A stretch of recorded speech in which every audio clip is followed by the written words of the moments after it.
கோவை மாவட்டம் பேரூர் படித்துறையில் ஆடி அமாவாசையொட்டி பக்தர்கள் புனித நீராடி தங்கள் முன்னோர்களுக்கு பிடித்த பண்டங்களை வைத்து தர்ப்பணம் கொடுத்தனர்.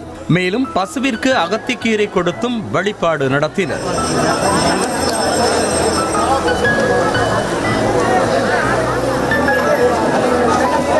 தேனி மாவட்டம் வீரபாண்டி முல்லைப்பெரியாற்றில் பக்தர்கள் தங்கள் மூதாதையர்களை நினைவு கூர்ந்து ஆற்றில் நீராடி பிண்டம் வைத்து திதி கொடுத்தனர். அதனைத் தொடர்ந்து 1000 ஆண்டுகள் பழமை வாய்ந்த கண் ஈஸ்வர உடையார் சிவன் கோவிலில் நீண்ட வரிசையில் காத்திருந்து மோட்ச தீபம் ஏற்றி வழிபாடு செய்தனர். தென்காசி மாவட்டம் குற்றாலம் மெயின் அருவியில் ஆடி அமாவாசை முன்னிட்டு காலை முதலே குவிந்த ஏராளமான மக்கள் நீண்ட வரிசையில் காத்திருந்து புனித நீராடினர். பின்னர் கரையில் பிண்டம் வைத்து தங்கள் முன்னோர்களுக்கு தர்ப்பணம் கொடுத்து வழிபாடு நடத்தினர். மயிலாடுதுறை மாவட்டம் பூம்புகாரில் ஆடி அமாவாசையொட்டி பார்த்தசாரதி பெருமாள் சுவாமிக்கு இளநீர், பால், மஞ்சள் உள்ளிட்ட திரவியங்களால் அபிஷேகம் செய்யப்பட்டு தீர்த்தவாரி நிகழ்ச்சி நடைபெற்றது. இதற்கிடையே ஏராளமான பக்தர்கள் கடலில் புனித நீராடி பச்சரிசி, கீரை, காய்கறிகளை படைத்து முன்னோர்களுக்கு திதி கொடுத்தனர்.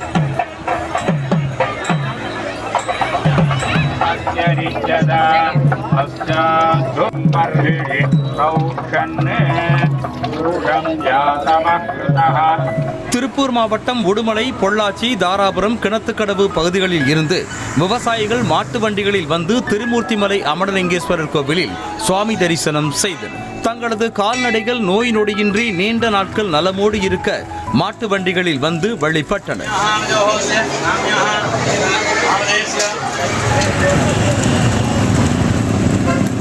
விருதுநகர் மாவட்டம் திருச்சுழியில் உள்ள துணைமாலை அம்மன் சமேத ஸ்ரீ திருமேனிநாதர் கோவிலில் ஆடி அமாவாசையை முன்னிட்டு ஏராளமான பக்தர்கள் தங்கள் முன்னோர்களுக்கு பிடித்த பண்டங்களை வைத்து தர்ப்பணம் கொடுத்தனர். பின்னர் கோவிலில் மோட்ச தீபம் ஏற்றி வைத்து சாமி தரிசனம் செய்தனர்.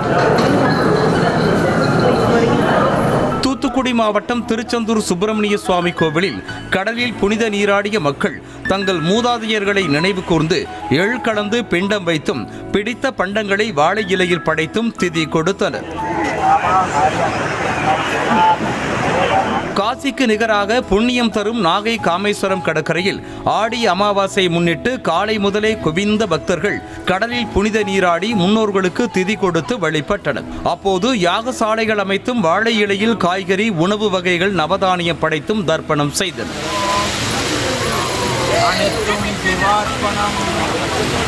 புதுக்கோட்டை மாவட்டம் சாந்தாரம்மன் கோவில் அருகே உள்ள பல்லவன் குளக்கரையில் ஆடி அமாவாசை முன்னிட்டு குவிந்த பக்தர்கள் தங்கள் மூதாதையர்களுக்கு திதி கொடுத்து வழிபட்டனர்.